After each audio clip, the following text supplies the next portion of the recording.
عليكم ورحمة الله وبركاته كسود هذا قندون channel muuqaalkan كان وحنا uga hadlaynaa sidee u fiirin karnaa statusyada la soo dhigo WhatsApp-ka iyadoo aysan ina ogaanaynin cidda soo dhigtay statuska waxaa tusaale u soo qaadan doonaa labadan WhatsApp oo inoo kala matali doona WhatsApp-kan wuxuu noqon doonaa WhatsApp-ka fiirinaya statuska halka WhatsApp-kan uu noqon doono WhatsApp-ka soo dhigi doona statuska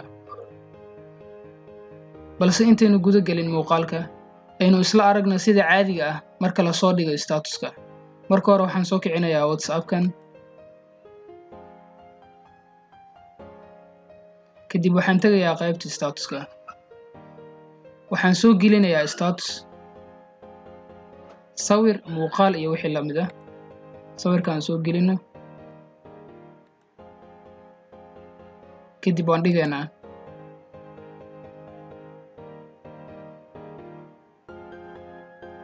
aan ka soo baxno waxaan imaanayaa WhatsApp-kan oo ah WhatsApp-ka aan ka fiirin doono statuska uu soo dhigay WhatsApp-kan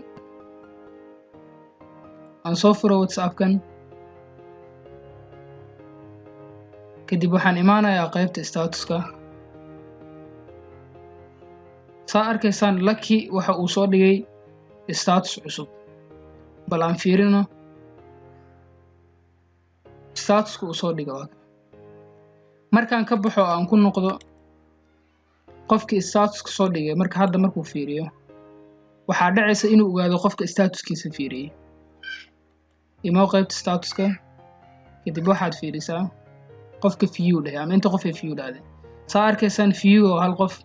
haddaan fiirinana waxaa fiiriyay statuska musqaa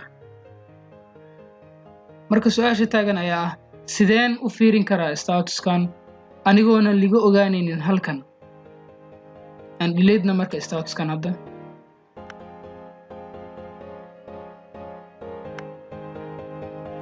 delete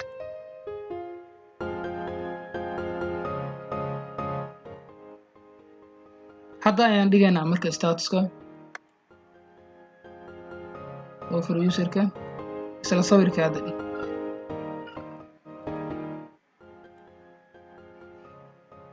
kadib waan dhigaynaa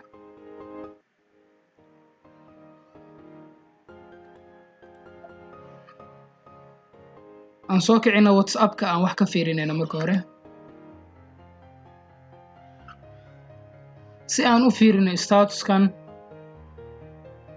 qofka isaga ana uusan ogaanin menuga soo fur kadib waxaad tiraahdaa setting waxaad ka dooranaysaa account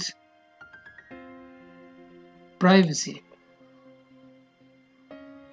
kadib waxay imaanaysaa qaybtan ay ku qoran tahay read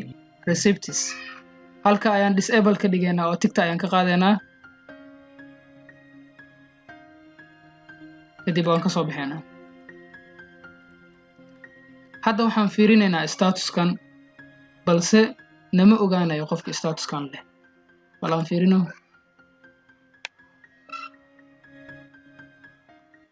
saa arkaysaan waxaan fiirinay statuska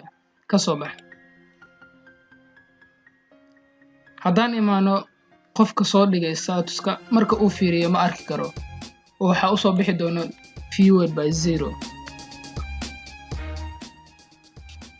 saa arkaysaan waxaa halkan ku qoran wax cid fiirisa ma jirto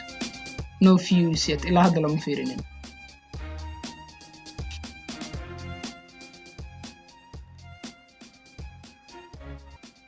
waan filayaa inaad ka hesheen muuqaalkan intaan ku kulmi doonno muuqaalka xiga waxaan idinkaga tegayaa sida ay nabadgeliyo wassalaamu calaykum waraxmatullaahi wabarakaatuh